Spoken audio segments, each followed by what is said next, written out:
हमें किसी की जरूरत नहीं, ये बयान इस वक्त पूरी दुनिया में चर्चा का विषय बना हुआ है।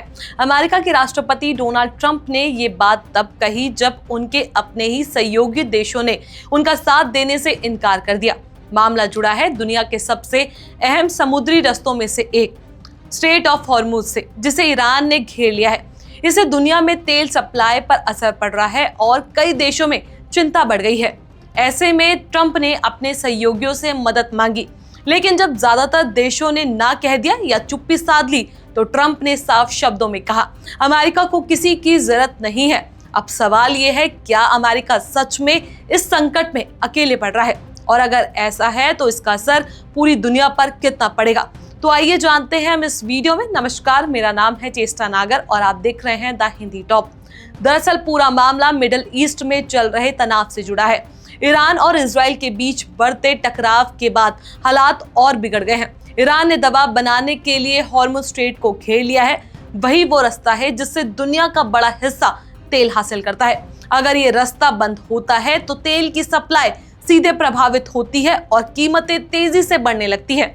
इसी खतरे को देखते हुए अमेरिका के राष्ट्रपति डोनाल्ड ट्रंप ने अपने सहयोगी देशों से मदद मांगी। उन्होंने जर्मनी, जापान, ऑस्ट्रेलिया, स्पेन और अन्य देशों से कहा कि वो अपने वॉरशिप भेजकर इस रास्ते को सुरक्षित रखने में मदद करे। लेकिन यहाँ कहानी में बड़ा ट्विस्ट आया। जिन देशों को अमेरिका अपने करीबी सहयोगी मानता है, उन्हीं देशों ने इस बार साफ इनकार कर दिया। जर्मनी, स्पेन, इटली, जापान और ऑस्ट्रेलिया जैसे देशों ने कहा कि फिलहाल उनकी ऐसी कोई योजना नहीं है कि वो हॉर्मूज में अपने वॉरशिप भेजे। कुछ देशों ने तो सीधे ना कह दिया, जबकि कई देशों ने चुप्पी साध ली। इससे अमेरिका की रणनीति को बड़ा झटका लगा। इनकार के बाद डोनाल्ड ट्रंप ने नाराजगी जाहिर करते हुए कहा, हमें किसी की जरूरत नहीं है, हम दुनिया के सबसे शक्तिशाली देश है, हमारी सेना सबसे मजबूत है। ट्रंप का ये बयान सिर्फ गुस्सा नहीं बल्कि एक बड़ा राजनीतिक संदेश भी माना जा रहा है, क्योंकि इससे ये साफ संकेत मिलता है कि अमेरिका अपने सहयोगियों से खुश नहीं है। ट्रंप ने नाटो देशों पर भी सवाल उठाए। उन्होंने कहा कि जब अमेरिका दूसरे देशों की मदद करता है तो अब वक्त है सहयोगी देश भी अमेरिका का साथ दे।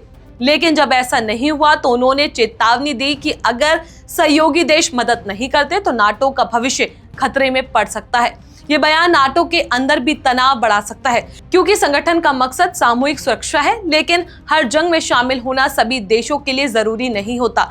एक और दिलचस्प बात यह है कि ट्रंप ने खुद ही बाद में कहा कि उनका ये कदम एक तरफ से टेस्ट था, यानी वो दिखाना चाहते हैं कि मुश्किल समय में कौन सा देश अमेरिका के साथ खड़ा होता है। इस पूरे घटनाक्रम से एक बात साफ हो गई है कि इस बार अमेरिका को अपने सहयोगियों से वैसा समर्थन नहीं मिला जैसा वो उम्मीद कर रहे थे। अब इसका असर सिर्फ राजनीतिक तक सीमित नहीं है, इसका सीधा असर ग्लोबल इकोनॉमिक पर पड़ रहा है। तेल की कीमतें तेजी से बढ़ रही है और कई देशों में महंगाई बढ़ने का खतरा भी सामने आ रहा है। भारत जैसे देश भी इस स्थिति से प्रभावित हो सकते हैं, क्योंकि भारत अपनी तेल जरूरतों का बड़ा हिस्सा इसी क्षेत्र से पूरा करता है। अगर हॉर्मुज स्ट्रेट लंबे समय तक बंद रहता है तो पेट्रोल और डीजल की कीमतें बढ़ सकती है।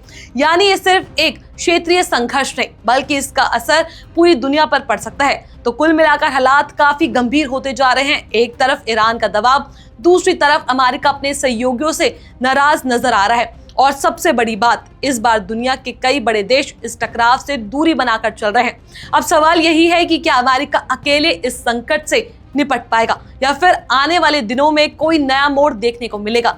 फिलहाल पूरी दुनिया की नजर हॉर्मुज स्ट्रेट और मिडिल ईस्ट की स्थिति पर टिकी हुई है, क्योंकि यहाँ लिया गया हर फैसला पूरी दुनिया की अर्थव्यवस्था और राजनीति को प्रभावित कर सकता है। इस खबर को लेकर आपका क्या कुछ कहना है? अपनी राय हमें नीचे कमेंट सेक्शन में जरूर बताएं। ऐसी और भी वीडियोस के लिए आप हमारे चैनल द हिंदी टॉप को सब्सक्राइब कर लें। इसके अलावा आप हमें एक्स, फेसबुक और इंस्टाग्राम पर भी फॉलो कर सकते हैं।